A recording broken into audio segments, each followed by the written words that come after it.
See this purple stuff right here? This is the purple sea moss. I got a couple brothers, man, named Ralph and Bills, man. They are selling these for $25. Of course, the bottle it was like way up here, way filled up with the top when I got it. $25, man. You can't beat this. I gotta tell you this. Drinking this kind of changed my life. It gave me more energy. You know, it made me more awake. It clean your system, clean your body. This is sea moss. Anybody know what regular sea moss is? You know, it's the natural comfort of the ocean. Anybody do your research, man, to understand what sea moss is. But it came from Dr. Sebi and Seven. This is a purple sea moss. It's also very extreme when it comes to the detoxing and the cleanness and everything. I tell you what, every time when I get up in the morning, I be all sleepy, drowsy, or whatever. But then when I take one little sip of this, for some reason, in a second, just like that, I'm just on go mode. And I've been up since 7 o'clock, 7, 8 o'clock this morning. But anyway, try this junk here, man. This is good right here, man. Like, anybody need to know that more information, just DM me, leave a comment, do whatever it takes to contact me or email me. Anything that phone number, anybody my phone number that's contact me, I would let y'all know. But y'all should try this purple sea moss, man. Like this is incredible. This is incredible right here.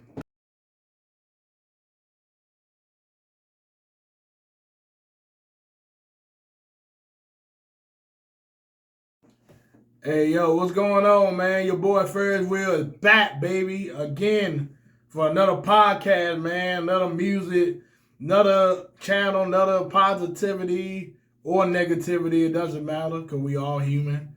We got to learn how to balance between the two. But anyway, man, I'm going to go ahead and get the show started, get straight to the point today. And, you know, wanted to let y'all know I love y'all so much, man. And this... Before I continue to go, this beat that I'm about to play is something different. You know, like, normally when I make a beat or start with a beat or whatever the case is, I always have drums on my beat. I start off with drums on my beat. Or sometimes I do the melody, but this one right here is no drums at all. And like this process is a lot different than I used to do it. You know, the drum, man, the drum get it knocking and, you get the groove. You just get the groove automatically, man. It's kind of like a cheat code to me in a way. And I never realized how much I rely on the drums. I never realized it before until now. Like it's crazy. And like this beat right here probably took me about a whole week to do because when I love to make music, when I make beats and stuff like that, I wanted to mean something. I wanted to be like a story behind it, like it gotta be special, it gotta be unique. But at the same time, it gotta be enjoyable. It gotta be a groove, and still gotta have a groove in it, even without a drum. It was very challenging. But I'm glad it did that because it forced me to use the whole beat machine. I'm pretty sure I ain't used the whole feature of this beat machine. Like, remember in the past that I always say in the past that there's a lot I learned about this beat machine, man. Like this drum machine, Data Instrument. Shout out to Data Instrument. Shout out to Machine Mark III. But anyway, man, like this beat machine, man, this drum, man, you can do a lot of things on the beat machine without having a studio. Like far as the EQing and the plugins and the drops and the music arrangement and stuff like that. You can do everything, the compressors, all that stuff. You can do the mixing. You do all that in this one beat machine. To be honest, you can record a song in this beat machine. It'll be a lot challenging. I might do that one day. But yeah, like try to do this jump here, try to make just melodies and just sounds. Like I did so many different tricks this weekend, tricks that I never done, not even done or even thought of doing before. So like the point that I'm making right here, what I'm saying is, if you want to be comfortable, that's fine, but how you gonna evolve and how you gonna grow without challenging yourself first? You gotta get yourself out the bubble. You gotta get yourself out the box. You got to try different things and new stuff. You got to challenge yourself to go to the next level. And I want to be the best producer ever. I'm not gonna say I'm not gonna depend on being good enough or settle for less. No, I want to be the best producer ever. And like all this stuff I'm doing, I ain't doing it for money. I ain't doing this for fame or none of that. Like when I first started or whatever, yeah, I did, but my whole mindset changed. It's all about the art. I actually do love music. Now I do make some money out of this, and I do get famous or whatever, or I get big. That would be great. But that's all up in God's hand. It's all up to what God want me to do. He want me to keep doing this forever. I would have to do it whatever God make me. But the best believe though, I want to get my stuff out there, and I would. It would be nice to have my beats on an album or work with a collaboration or work with artists that I look up to and I love and aspire for work, or even that'll work with these new kids out here and the things of that nature. And and by doing just focus on the sound, and like I even worked on it a while ago. Like I felt like it was too slow, so I had to speed it up. I had to speed it up for a little bit. I speeded it up probably about BPM, probably about four more. I started. It was on 85. Now I got it on 89.50. You get that. It gotta be enjoyable, man. I ain't trying to drag y'all and listen to my music too. Like it gotta be straight to the point. I think the beat probably about 3 minutes. It's a change. I think the junk is like how many bars it is? It's like 60. Yeah, it's like 69 bars. Yeah, that's a lot. But it forced me to do so many things. Like I kept playing different like instruments. I was playing the keyboard and things of that nature. I'm putting stuff together. I made a sound. I liked it, but it was like it still didn't sound how I wanted to sound, man. Like, and I'm not about putting bad product or any trash music out or just put anything out just because I'm in a rush. No, I'm gonna do it in my own terms and things of that nature. Also, it was good that I put that all that other stuff. I'm not saying that my other beats is bad or trash, but it's like I'm my own worst critic.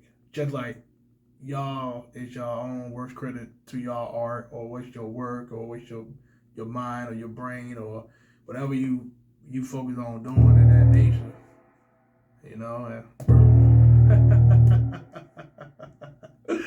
And yeah, man, this is what I love to do. This is my therapy, man. I wish we gonna talk about that, but this y'all by me doing this right here, it made me a better musician, it made me a better music producer, maybe a better beat maker. It may be so much better that now I don't have to rely on the drums all the time. And then even I do put drums, that don't mean I ain't gonna stop using the drums. Drum pattern matters. Drum pattern matter. You know what I mean? And that's all that matters to me. I love my drums, man.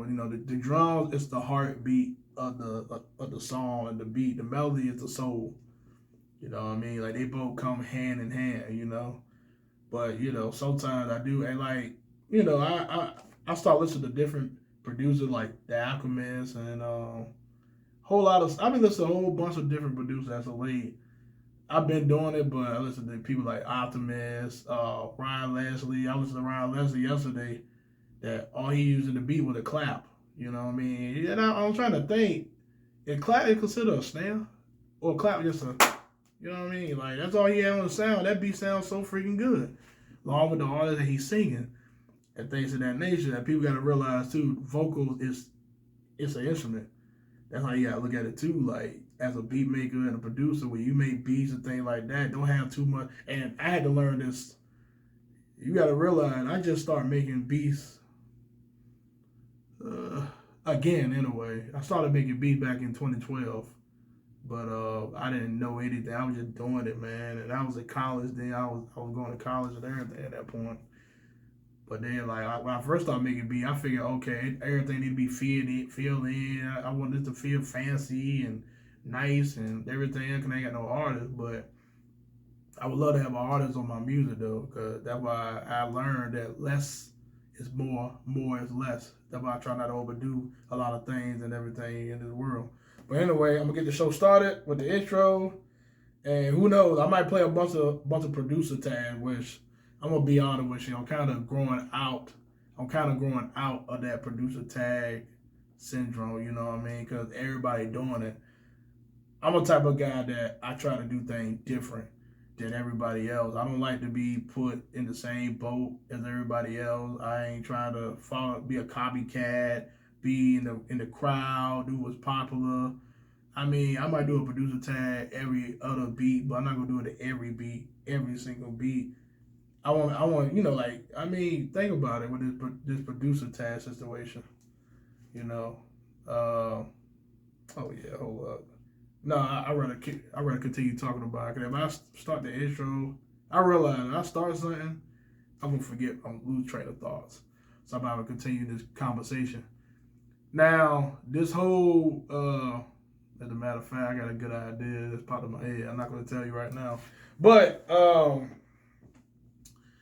and I got something. Yeah, I think I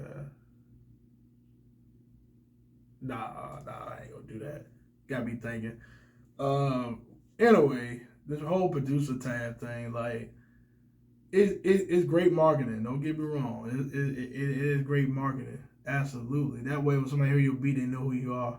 They know who you are. But even when you think about it, they hear that beat, they still ain't gonna really know who you are unless you got some dope stuff. No matter what it is, your job gotta be dope. You gotta be ill. At the end of the day. See, I'm in a process. I'm just, I only been doing this for what, 2 years or whatever. And I'm already on the road. I'm already making bangers.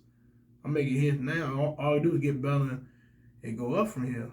You know what I mean? Like, I can use all this stuff to get help my family out, this and that. But before I do any of that, I gotta help myself. I gotta, like, whatever I do, I gotta be happy with it. Cause you got too much negative stuff going on in this world. You got too much distraction. All that stuff in the news and I'm wearing this wristband too, man. I don't know if y'all can see that or not, but it says stop shooting, which means stop shooting and killing each other. You know what I mean? We gotta stop doing that. But I got it for people. The dude was in front of Food Line probably about a month ago. He was passing out these out, asked for donation. I gave him some money, man. I said, man, here you go. I gave him what, $5, $10, something like that. And I said, man, I think I gave him $5. I said, yeah, man, I admire the hustle, man. I admire the cause.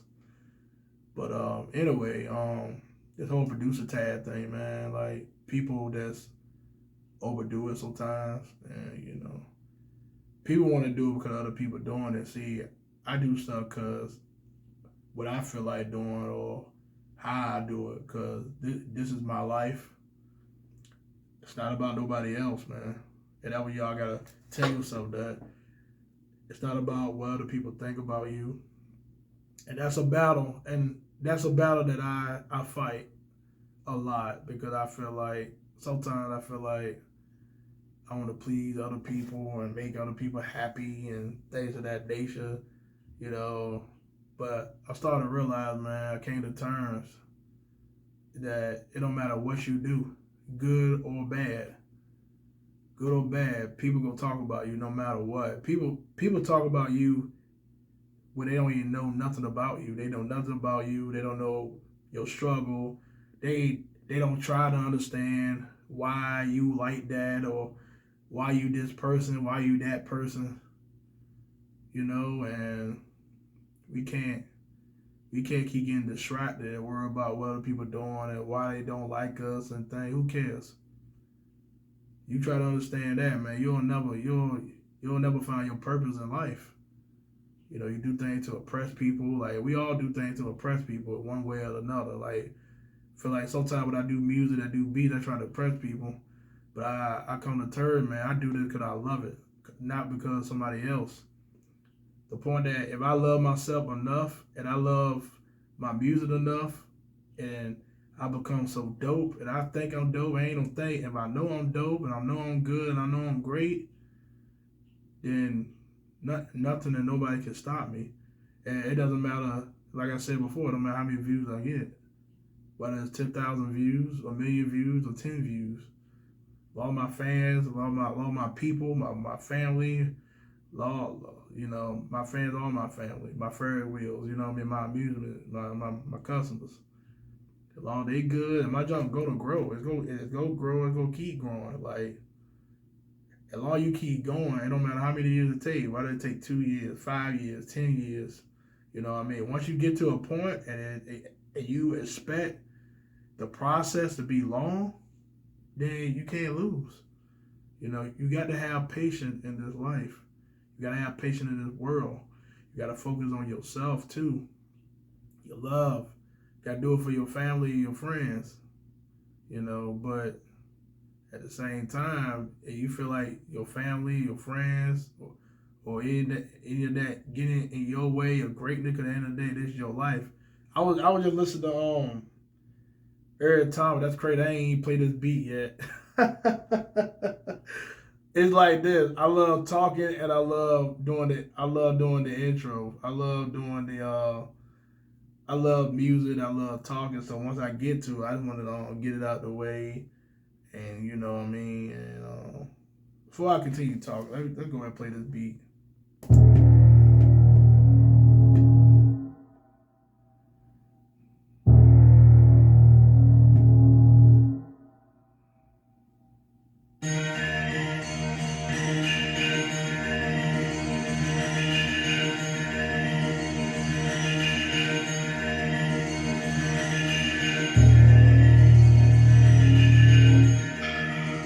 The Ferris wheel show. The Ferris wheel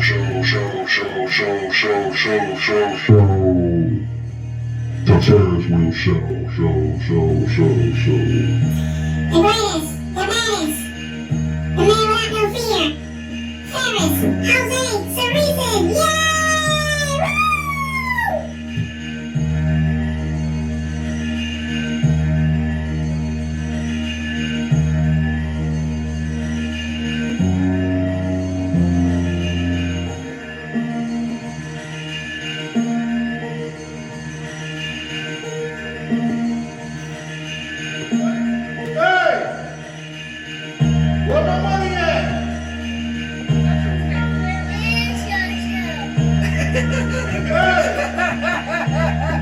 Cereson, yay!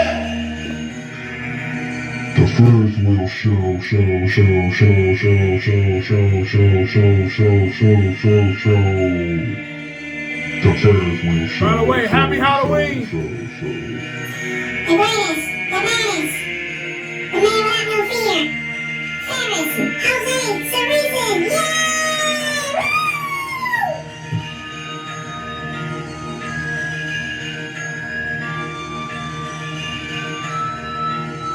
Hey yo, this just sound like a movie, don't it?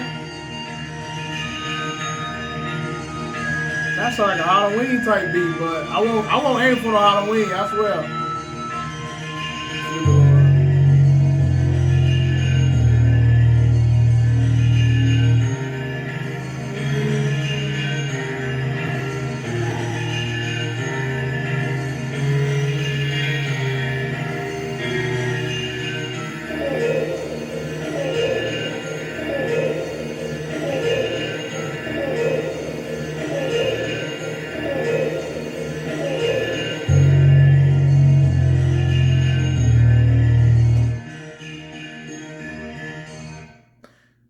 There you go.